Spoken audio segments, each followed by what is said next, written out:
A colleague didn't invite only me to his wedding, and after that, everything went wrong in his life. I've been working at my company for 7 years, and for the past 5 years, I've been on a team with 15 people. One of my coworkers, Bob, who's also been on the team for 5 years, announced his engagement during a Zoom meeting last year. He planned to have his wedding at a beautiful winery in September. A few months ago, everyone on the team started getting wedding invites except for me. I asked Bob about it, and he said there was a spacing issue, so I wasn't invited. He promised I'd still get wedding favors and cake. He asked me not to tell anyone and not to make a big deal out of it. I felt really sad about not being invited. It's hard when you're left out, especially when everyone else gets to go.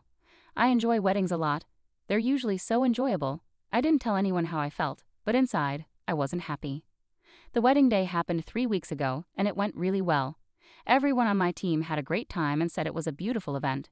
The food and party were awesome too, and I heard everyone got a dozen fresh apple cider donuts to take home. Just so you know, I never did get that cake or any wedding favors. The next Monday at work, my teammate Sherry mentioned that everyone was wondering why I wasn't at the wedding. She said Bob told them I was sick and couldn't come. I was confused and then angry when I found out. I told Sherry straight up that I wasn't invited and left it at that. She seemed surprised and asked if it was true, and I confirmed that I wasn't invited. Well, Sherry must have told someone because 5 other people asked me about it, and I told them it was true. Today was Bob's first day back from his honeymoon, and it seems like he found out that I talked about not being invited. He came up to me in the break room, upset that I told Sherry and that I made a big deal out of missing the wedding. I replied, "How would you feel if you were left out of something everyone else got to do?" We argued for a bit before Bob walked away. I was really upset, so much so that my project manager asked me if I was okay after hearing that I wasn't invited to the wedding. I didn't want the situation to escalate, so I just said I was fine. But then other team members came to me and said that Bob should have invited me and that it was wrong that he didn't. I understand that it was Bob's wedding and he can choose who to invite. But is it wrong for me to feel upset about not being invited? So Reddit, am I wrong for telling people I wasn't invited and feeling upset about it? Additional details. Everyone on the team could bring a guest to the wedding. Out of the 15 people on the team, 12 are older and either married or in relationships. Besides Bob and me, there's a 26-year-old woman who was invited but went alone.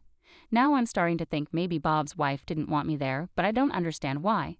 We met at a work Christmas party and talked about video games for a while. I don't think she could be interested in me. She did add me online to play some games, but that was 3 years ago, and we haven't had any contact since. Maybe she just liked my video game levels. I'm just as pale as everyone else on the team and don't stand out in any particular way. Other pale people on our team were invited to the wedding, and I've seen many pale people in the wedding photos. I wouldn't describe myself as conventionally attractive. I'm not a model like Jimmy Gipalo, but I'm tall at 6'4" and stay in shape. So to answer everyone's curiosity, I do fine in the dating scene. And just to clarify, I'm straight, but I hope that doesn't come off as self-centered.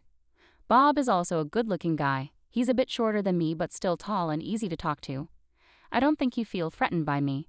I don't want to make a big deal out of this because we work from home most of the week, so I don't have to see Bob often if I don't want to. Also, apart from this issue, I've never had any problems with Bob. However, I'll keep an eye on how Bob handles things and will report any problems to my project manager if things get out of control. Update. I shared my story about not being invited to a wedding and got a lot of responses, which I appreciate, especially the wedding invites. Now, here's what happened next. Today, Bob and I were at the office, and he asked if we could talk. He suggested we clear things up over some drinks with his wife Pam after work, and I agreed. After work, we met at a bar. Bob and Pam both apologized for not inviting me and for how it made me feel left out. Bob also said sorry for lying and getting upset about it. They explained that they didn't invite single guys to their wedding because of a bad experience at another wedding in 2019. That wedding got out of control because some drunk single guys were hitting on the women, causing fights among other guests. It got so bad that the police had to intervene and it ruined the whole event. I found it hard to believe, but they showed me videos and Facebook posts from that wedding, and it was chaotic, like a big brawl. Pam explained that she was deeply affected by the bad experience at the previous wedding and made a promise to not invite any single guys to their own wedding. She stuck to this decision during their wedding, only inviting family, couples, single women, or single men they trusted. Pam mentioned that there were only about 10 single guys at the wedding, all of whom were either family or groomsmen. She felt that this arrangement made the party much better since women didn't have to worry about unwanted attention. Pam emphasized that it wasn't personal and apologized for not inviting me, but she would make the same choice again. When I asked if she and Bob doubted my ability to behave appropriately, she said Bob had full confidence in me, but she wanted to stick to her decision. The compromise they reached was that Pam would explain the situation if anyone asked, and Bob got to choose their honeymoon destination. Pam mentioned that she has a sister who is around my age and that I'm her type. She wanted to keep her sister away from me because she thinks her sister can be a bit of a troublemaker and didn't want any drama. Bob admitted he could have handled things better but believed that being honest wouldn't have changed much, considering the circumstances. He also thought I probably wouldn't have wanted to go to a wedding alone anyway. I expressed that I was hurt. They thought I might cause problems at their wedding. Pam assured me that she thinks I'm a good person but was just being cautious to ensure their wedding went smoothly. They apologized and insisted on making it up to me, so we planned to have dinner at a nice restaurant in the city this weekend, and they would cover the cost. In the end, I realized it was just a misunderstanding. I expressed my feelings but still feel a bit insulted. However, I do get a free dinner out of it, so there's that. Regarding the fair-skin edit, some comments suggest I might be too forgiving and not standing up for myself, especially when they basically called me a creep. I think they might be right, and I usually try to take the high road, but maybe not in this situation. On a related note, I don't think being optimistic or trusting people is a bad thing. I talked to my project manager about the situation, and she advised me to go to HR and make a complaint, as it could create a negative work environment. I have a meeting scheduled for Monday. I don't really want to make a formal complaint, but I think having it on record could be helpful just in case. Honestly, I don't think it will come to that. Bob doesn't seem like the type, but I've been surprised before. I've decided not to go to dinner with Bob and Pam, but will ask for a public apology that doesn't make me out to be a creep. I'll also request fresh apple cider donuts instead of store-bought ones. Thanks for helping me see things clearly, Reddit. Although I'm disappointed to miss out on some Wagyu steak, so you all owe me one. Ha. Update and context. Before I share the update, I want to clarify a few things. Some people asked why I felt entitled to be invited. I want to make it clear that I don't feel entitled to anything. While I wanted to be invited, my main issue was with the lack of honesty in the situation. If Bob and Pam had been upfront with me from the start, I wouldn't have been as upset. They were free to invite whoever they wanted to their wedding. My concern was the secrecy surrounding their decision. I never discussed women with Bob before. Our relationship wasn't like that. None of the guys on our team talk about women much. I think the women on the team talk about it among themselves, but I'm not certain. I'm choosing to trust Pam's experience with dealing with men. Pam had to say no to some of her single male friends, and Bob had many male friends who wanted to come but couldn't. Pam and some of her friends had bad experiences with guys hitting on them at clubs, so Pam wanted to make sure everyone felt safe. She got the idea to keep guys out of women-only clubs. The chaotic event at the wedding happened at one of Pam's close friends' weddings. It was a disaster for the couple. In my case, there was a 70/30th chance of me being invited to the wedding. The decision ultimately came down to Pam not knowing me well, except for my excellent Super Mario Maker levels. Bob really pushed for me to be invited, but Pam was hesitant, especially after remembering her sister's behavior. Pam loves her sister but admits she's not the most reliable when it comes to relationships and tends to jump from one person to another. According to Pam, her sister would have been very interested in me, which made Pam uncomfortable. Bob argued that it would look bad if I wasn't invited, so Pam came up with a compromise to take the blame for it, hoping I wouldn't be too upset about not being invited. I might be trusting too much, but I believe Bob when he says he felt terrible about not inviting me. He seemed genuinely upset about it. Either he's an excellent actor or he's telling the truth. He admitted that lying was wrong, but he felt there was no easy way to handle the situation without it being awkward. Bob admitted that he lied because he panicked and couldn't come up with a better solution. His frustration when I didn't go along with it wasn't really about me but about feeling pressured by Pam's decision. He promised to make a full apology in front of the team when we're all back in the office together in a few weeks. Pam expressed regret about having to exclude me and other guys but said she would do it again to prioritize the safety of the women around her. Pam was very eager to make it up to me and suggested we become friends moving forward. She offered a nice homemade meal, followed by wine and a game of Mario Kart. I declined that offer, which led to the idea of going to an expensive restaurant as a compromise.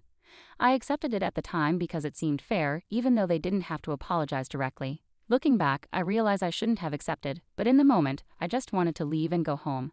After reading some comments online, I decided not to accept their dinner invitation. I called Bob at work to explain why. He was disappointed but understood. He said we could move on without making a big deal about it. I thanked him, and we ended the call. I thought that was it, but then Bob called me back 5 minutes later. Surprisingly, it was Pam on the line. She sounded upset but not angry. She wanted to know why I changed my mind about dinner. I told her I felt uncomfortable because they implied I might be a creep. I said I respected her experiences but didn't want to be labeled that way. She apologized, saying she didn't mean to imply I was a bad person, but she couldn't take any chances at her wedding. She asked me to meet in person to talk it out and insisted we could become great friends if I gave her a chance to explain further. I declined her offer and ended the call by mentioning I never received the promised donuts, then hung up. Things have been quiet since then, but Bob returns to the office on Monday, and I'm worried Pam might do something unexpected. I hope this issue is resolved, but I'll update if anything else happens. Bob's drunken confession update. Hi everyone, so as I mentioned before, I told Bob I wouldn't join him and Pam for dinner over the weekend. He was disappointed but understood. A little while later, Pam called me back and tried hard to convince me to keep our plans. I politely declined, hoping that would be the end of it. Unfortunately, the drama didn't stop there. On Monday, I went to work 2 hours early to avoid a potential chat with Bob after work. Surprisingly, Bob came an hour early too, which meant we might leave work at the same time. Bob looked really worn out, not just tired physically, but mentally exhausted. I've seen him tired from work before, but this was different. It was like he had a lot on his mind. He gave me a subtle nod, and I returned it before we started working. I kept my appointment with HR. Our HR representative is a kind lady named Sally. I told her everything, and she couldn't believe how silly the situation was. We had a good laugh, and she said she would note it down informally just in case Bob or Pam did anything unexpected. She reassured me that Bob seemed harmless but advised me to stay vigilant. The rest of the day was quiet. The most noteworthy thing was seeing Bob with his face in his hands for a while. About 2 hours before the end of the day, I went to the break room for water, and Bob followed me cautiously. I looked surprised, and he gestured with his hands to show he wasn't hostile. He mentioned that I might not want to talk to him but needed to have a conversation. I agreed but made sure we were near a security camera. In summary, he expressed that he wouldn't bother me again if I didn't want him to but wanted to explain some things that Pam didn't mention during our previous meeting. Bob seemed quite desperate, a side of him I hadn't seen before. He then appealed to our friendship, saying he needed a friend and always considered me one. I'm a bit of a softie, so I agreed to hear him out, but made it clear that this would be our final discussion about this matter. He agreed and we planned to meet after work at our regular bar, the same one where I first met him and Pam. At the bar, Pam wasn't there as I suspected, but I remained watchful. Bob sincerely apologized again, and this time it felt more heartfelt. I reassured him that constant apologies weren't necessary. I understood his position from the start. However, Bob insisted on explaining further about what happened with the wedding. He revealed that he had strongly opposed Pam's decision to exclude single men, but she was adamant about it. They argued for months, and others suggested solutions like having a smaller wedding or hiring security. However, Pam was firm on having a big wedding without any single men, wanting to eliminate any possibility of issues. Bob's friends were disappointed not to be invited, but Pam insisted that it was a sacrifice for her too, as some of her male friends also wanted to come. Bob eventually gave in and made it clear that he didn't agree with excluding single men. Pam took responsibility for the decision, stating she would handle any backlash. They chose the French Riviera for their honeymoon as Bob's compromise. Bob described the wedding as fantastic, with a lively party. Despite some drunk complaints about the absence of single men, most women felt safe and had a great time. There were even humorous comments about it being a lesbian wedding due to the absence of men. Some women flirted with the few single guys present, which Pam didn't mind as much. After their honeymoon, Bob and Pam faced a PR disaster. Pam had misled her guy friends about why they weren't invited to the wedding. When the truth came out, her friends were furious. They felt insulted and accused of being potential predators. Despite Pam's explanations, they couldn't forgive her, leading to a fallout where she lost many friends. Some even questioned why they were friends if she viewed them in such a negative light. Pam has been distraught, crying for days, and her work life has suffered to the point where she might have to quit her job. Bob revealed that Pam's decision had also cost him friendships. Many of his male friends were outraged to learn they were excluded from the wedding and why. On the wedding day, some of his closest friends opted for a fishing trip instead, as a form of protest against Bob and Pam. As a gesture, they donated money and items to a women's shelter. This upset Bob greatly, as these friends are now ignoring him and his attempts to reach out. Even their families are disappointed with them for the exclusion. While Pam's parents publicly support her, they criticize her privately. She now only has support from her bridesmaids and a few other friends who share her perspective. Bob recounted a moment when Pam became hysterical, shouting, "Why can't anyone understand my perspective?" This was just one part of the chaotic story.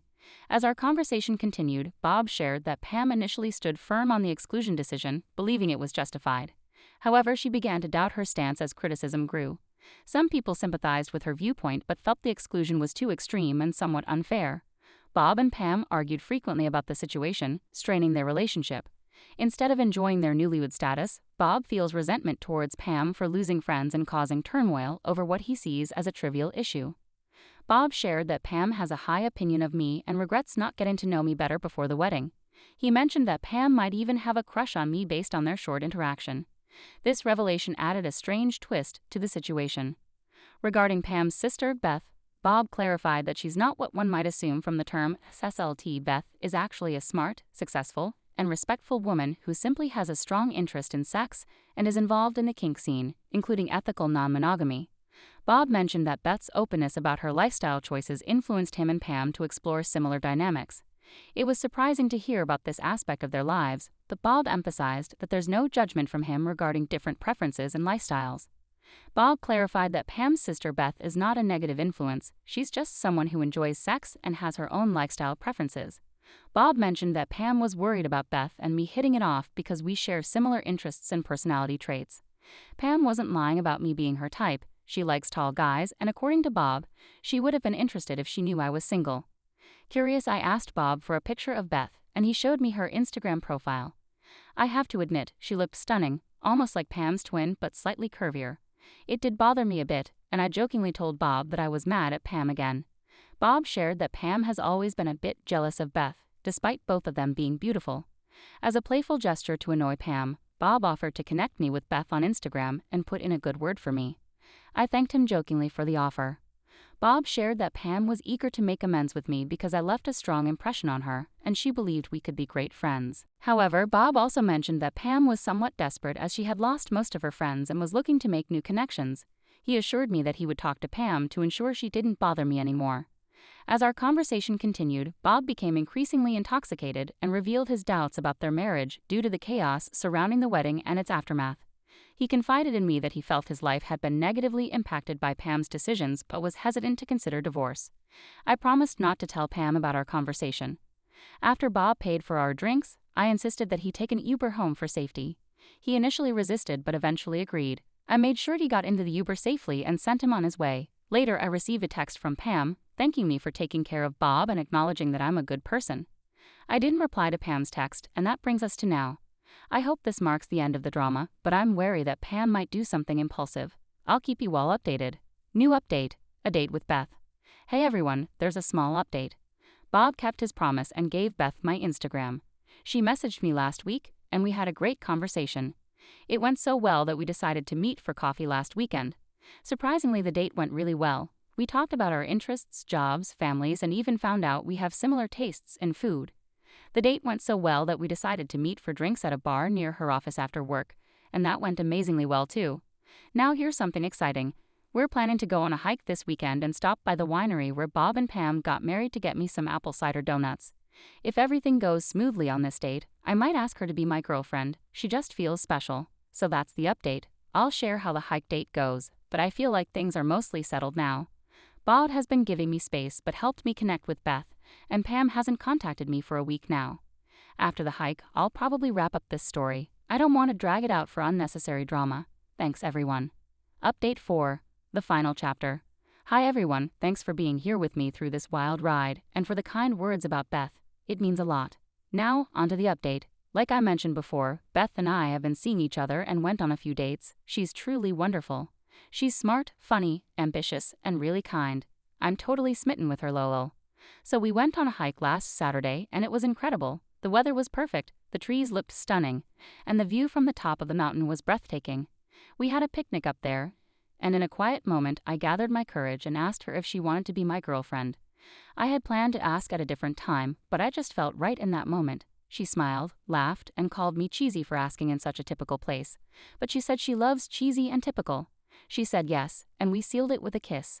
On our way back, we finally visited the winery where Bob and Pam got married, and it was stunning. The views of the mountains and the vineyard were beautiful. But let's be real. I was there for one thing: those amazing apple cider donuts. We almost missed them because we arrived late, but luckily we managed to grab some of the last batches.